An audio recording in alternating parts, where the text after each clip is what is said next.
memang nggak bisa dipungkirin kalau misalnya kehadiran food vlogger ini sangat bagus untuk industri makanan. Apalagi sekarang kalau misalnya mau restoran rame, itu pasti karena efek dari reviewnya si food vlogger ini. Ya, gue banyak.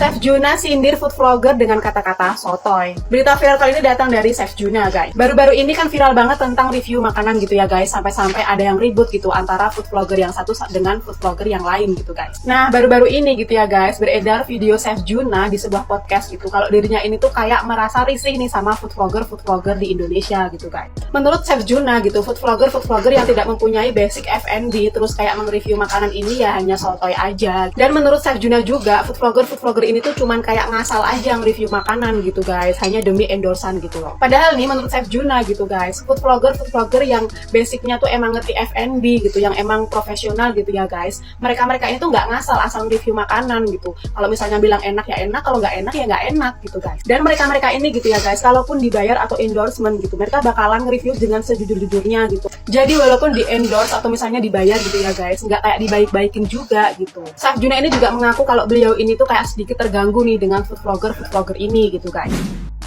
Kami chef atau F&B industri itu sudah sedikit ternodai dengan banyaknya orang-orang yang sok jadi foodie. Maksudnya gimana nih? Food blogger, Ya. cecet berecet yang sotoy dan lain sebagainya. Mukbang, yang Itu kalau mau makan ngerusak hidup kita, ngerusak profesi kita. Ini gue buat ya. Contohnya Food dalam blogger chef tadi.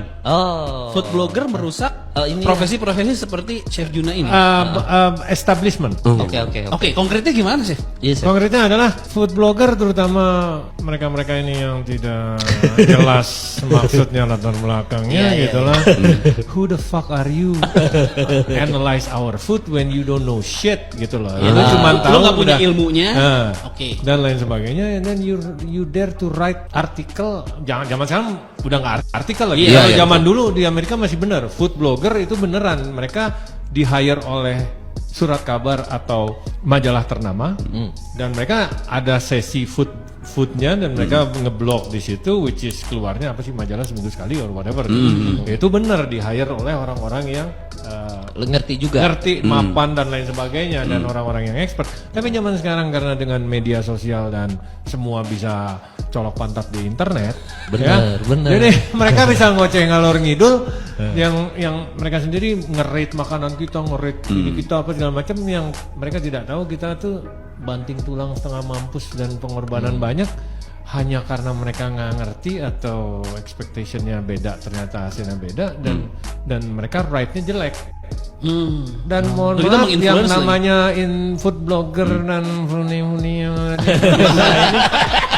itu bayaran semua. Iya, benar. Mereka itu bayaran semua, dibayar untuk datang ke tempat ini dan nulis yang bagus-bagus. Lu bukan memang passion lu begitu dan nyari nama dari situ atau gimana gitu ya, untuk memajukan dunia F&B yang ada di negara ini. Enggak, ini membayaran semua lu. Kira-kira tulisannya bagus. Yang dimaksud Chef Juna siapa? Tapi kalau menurut aku gitu ya, guys, review jujur ini tuh emang penting banget gitu, guys, karena ini kan menyangkut tentang kepercayaannya masyarakat atau penonton yang kita suguhkan gitu kan. Kalau untuk masalah endorse gitu, kalau menurut aku food vlogger ini ya boleh-boleh aja terima endorse gitu, guys. Tapi ya harus jujur juga gitu. Kalau misalnya enak bilang enak, kalau enggak ya bilangnya enggak gitu. Atau nih misalnya si food vlogger ini tuh mendapatkan endorsan makanan enggak enak gitu, guys, dan enggak mau bilang enggak enak karena dibayar gitu kan, mending ya enggak usah di post gitu, dibalikin aja duitnya daripada membodoh-bodohi penonton gitu ya, guys. Terus penonton ini pada udah percaya terus kayak membeli ternyata malah nggak sesuai ekspektasi, kan jadinya kecewa. Tapi kira-kira Chef Juna itu kayak nyindir siapa ya gitu, tulis di kolom komentar ya.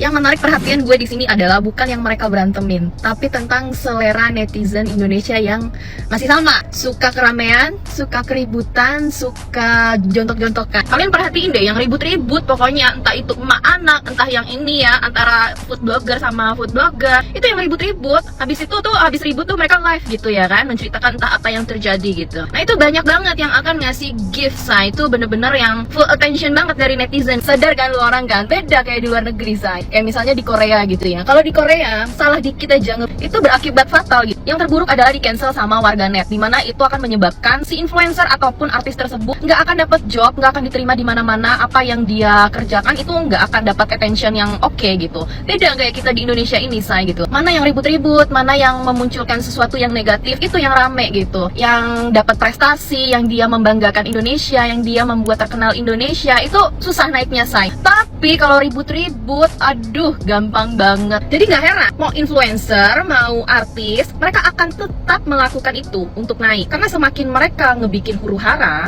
itu endorsan semakin banyak, kontrak kerja makin banyak, say gitu. Jadi emang beda budaya gitu. Jadi buat teman-teman yang nggak suka keributan, udah skip ya. Buat yang suka keributan sih ya pantengin gitu, karena ini nggak tahu ujungnya kemana gitu ya. Tapi feeling gue ujung-ujungnya sih maaf-maafan ya, maaf lahir batin, silaturahmi gitu ya kan. Karena ini sebenarnya masalah sepele gitu kan ya, entah ini benar entah enggak gitu ya. Intinya ini masalah yang nggak seharusnya sampai ke polisian, saya apalagi ke persidangan.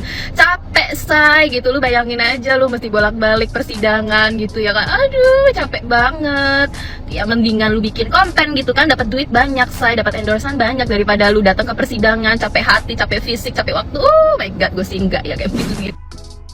Cuma gara-gara ya review masakan doang berujung ke kantor polisi. Pada kagak capek apa ribut-ribut lapor polisi? Kagak kasihan lo sama bapak-bapak polisi? Udah banyak kasusnya yang dia pegang, yang belum dia urus. Mau nambah lagi kasus lu tentang pencemaran nama baik, tentang undang-undang ITE. Kagak kasihan lo sama bapak polisi bikin pusing cuma gara-gara kasus kedai makanan doang. Udah lu kalau kagak mau di-review jujur sama orang, kagak usah bikin rumah makan ya. Udah tutup tuh kedai lo kalau lo anti kritik. Lu juga kalau mau nge-review ya, mending lu nge-review rumah makan yang mau di-review. Jangan cuman asal konten orangnya nggak suka. Bagaimanapun konten lu itu harus minta izin dulu sama yang punya, karena bagaimanapun itu bisnis usaha dia nggak suka ya lu nggak boleh konten. Kalian tuh simbiosis mutualisme, saling membutuhkan. Udah intinya kalian bikin konten ya kan, butuh duit, cari duit. Udah gue udah paham. Yang punya kedai makan di review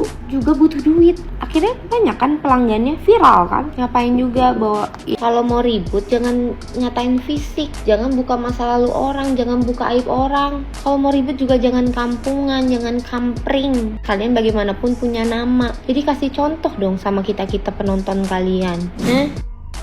Rame tentang review makanan, sampai ke kantor polisi, sampai nyerang fisik, para konten kreator, yuk kalian itu jadi contoh gitu loh, public figure yang public figure yang baik itu tuh mencontohkan followernya, ya. Nek mau rame, nek mau perang, yo perang karya gitu loh, nek mau rame yo silakan kalian itu rame yang bermanfaat bagi masyarakat. Rame nih kok akhir-akhirnya kok jadi nyisi-nyisini hal-hal yang tidak perlu diungkapkan di media sosial, diungkapkan ya, dilihat, akhirnya terlihat kualitas konten kreator ini gitu loh. Kenapa tau kalian itu tidak bisa menjadi contoh yang baik ya? TikTok nih kalau ini seneng ya. Netizen ini bakar sana, bakar sini, masuk sana, masuk sini, diadu domba. Menurutmu gimana guys? Lagi rame nih kasus food vlogger ya, yang bikin katanya review jujur ya kan, sampai ada pedagangnya yang marah-marah gitu kan. Nah, kenapa ya belakangan nih banyak food vlogger bikin sensasi? Tapi sebenarnya gue mau tanya nih sama kalian ya. Memang nggak bisa dipungkirin kalau misalnya kehadiran food vlogger ini sangat bagus untuk industri makanan. Apalagi sekarang kalau misalnya mau restoran rame, itu pasti karena efek dari reviewnya si food vlogger ini ya. Gue pun sekarang kalau misalnya makan cari tempat pasti lihatnya dari sosmed ya, mana nih yang udah di review. Nah, itu sama food vlogger ini yang mereka rekomendasi, ya itulah yang gue pergi. Jadi sebenarnya mereka ini sangat membantu. Nah, cuman gue mau tanya, kalau misalnya sebenarnya nih food vlogger itu bikin review jujur, terus dia bilang rasanya kayak muntah, kayak tai apa segala macem, itu memangnya boleh atau enggak sih? Atau sebenarnya si pemilik brand, pemilik restoran bisa menuntut mereka dengan kata-katanya itu? Nah, itu satu yang gue mau tanya. Lalu kedua, misalnya gue adalah pemilik restoran, terus gue nggak mau nih untuk menghindari hal-hal yang kayak gitu, boleh nggak gue misalnya membuat policy di restoran gue bahwa bahwa tidak ada kamera yang boleh masuk kecuali dengan seizin gue gitu. Terus gue pasang deh. Jadi gue nggak mau ada kamera apapun. Walaupun di luar negeri, kalau di luar negeri kan sama nih sistemnya, kritikus makanan datang diem-diem tiba-tiba makanan lu, restoran lu sudah ke-publish aja tuh ke majalah-majalah, ya kan. Either lu dikritik atau mendapatkan Michelin star gitu kan. Tapi kalau di Indonesia kan beda. Nah misalnya gue punya restoran, gue mau bikin peraturan dilarang merekam gitu kan, dilarang merekam atau dilarang mempublish sesuatu tanpa concern dari gue sebagai pemilik. Nah itu boleh apa enggak? Atau memang semua reviewer itu bebas-bebas aja untuk mereview makanan yang ada di dalam karena itu adalah ruang publik dan bayar, jadi boleh-boleh aja. Nah itu gue mau tahu, coba ya buat yang ngerti soal ini, menurut kalian gimana? Gue sih gak gitu ngikutin kasusnya sampai kantor polisi apa segala macam, gue gak tahu dari itu kenapa. Yang namanya tempat makan itu selain masakannya harus enak karena dijual, tempatnya pun harus bersih, harus resik. Mau itu warteg, mau itu restoran gede, mau itu lesehan. Karena apa? Kalau tempatnya resik, kita pun enak liatnya, nyaman gitu. Orang jauh-jauh datang ke situ kan mau makan, ngisi perut yang kosong. Tapi kalau tiba-tiba lihat sekelilingnya sampah di mana-mana, tisu di mana-mana, meja berantakan gak diurusin, nafsu makannya turun. Yang ada emosi. Kan namanya orang lagi lapar, apalagi orang memang tujuan mau makan, tiba-tiba tempatnya begitu kan jadi gak enak mau makan juga. Karena apa? Kalau tempat makan yang namanya masakan enak sama kebersihan itu satu paket, gak bisa dipisahkan gitu loh. Jadi kalau kemarin di review jujur begitu sama vlogger, ya kita harus terima, introspeksi diri. Oh mungkin memang sekarang kurang bersih atau bagaimana, oh saya perbaiki deh. Terus karyawan harus lebih teliti lagi nih. Kan ada bagian masing-masing, di dapur ada yang khusus buat nganterin makanan, ada yang khusus buat bersih-bersih, ada. Memang capek, karena itu memang kerja di tempat makan itu capek. Kerja di tempat-tempat yang memang khusus buat makan itu capek banget. Saya pernah ngerasain itu. Tapi kan itu memang tanggung jawab kita. Jangan kalah sama warteg Bahari. Warteg Bahari aja bersih kinclong-kinclong banget tempatnya. Tinggal tunjuk touchscreen lagi. Ini mbak. Keluar itu piring udah paket komplit. Tempatnya bersih, rapi, resik. Warteg Bahari di mana-mana tapi rapi semua. Masa kalah? Jadi sebagai owner nggak boleh emosian ya. Darah tinggi, pelan-pelan, napas. Jangan marah kalau dikritik. Ya, kalau misalkan dia janjian dulu, namanya itu settingan dong. Memang kan namanya juga review jujur. Tapi bagus kalau begini, malah orang jadi tahu. Jadi si sampean ini ownernya juga jadi introspeksi diri gitu loh. Ya, sabar. Namanya pun usaha. Waduh, ada yang lagi panas nih. Apaan tuh? Berawal dari review-reviewan berujung lapor-laporan. Emang laporan apa? Apa ya? Kayaknya Ayu nggak tahu deh. Lagian orang mah kalau masalah pribadi nggak usah dibawa-bawa gitu loh. Ini masalahnya kenapa jadi kemana-mana sampai bawa-bawa fisik segala, terus menyebarkan data pribadi. Itu kan menurut gue ya itu udah kelewatan banget sih. Ini jadi buat kalian yang belum tahu masalahnya, gue kasih tahu nih masalahnya apa. Kemarin itu si Om Mai sempat bikin VT-nya itu kayak gini. Jadi dia itu nunjukin rekaman suara antara Om Madun dan ibunya si Cici ini. Gak sampai di situ aja, bahkan si Om Mai ini seperti menghina fisik si Code Blue ini. Dia bilang seperti dukun lah, inilah, itulah, botak lah, segala macam. Pokoknya kayak gitulah. Awalnya gue gak percaya tuh sama itu rekaman. Gue kira hoax, ternyata Emang lagi ngomongin apa sih Om? Oh itu kemarin Dora kemalingan. Oke lanjut lagi guys. Jadi awalnya gue kira rekaman itu hoax. Ternyata itu beneran cuy. Itu udah divalidasi sama si Cici ini. Bener-bener kemana-mana cuy masalahnya. Gue juga bingung kenapa itu coba. Ya semoga aja masalahnya cepat selesai, cepat kelar. Ngomong-ngomong gue setuju sih sama omongan Om John LBF. Lalu kita datang ke rumah makan, kita ngeliat sampah berserakan, kita panggil pelayannya, kita suruh bersihin. Terus kalau kita datang ke rumah makan, terus kita ngerasain makanan nggak enak, ya udah simple aja, besok nggak usah balik lagi.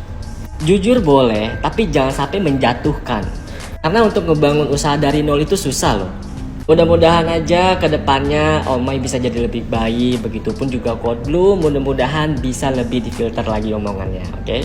Ya udah gitu aja, semoga cepet kelar deh masalah kalian berdua.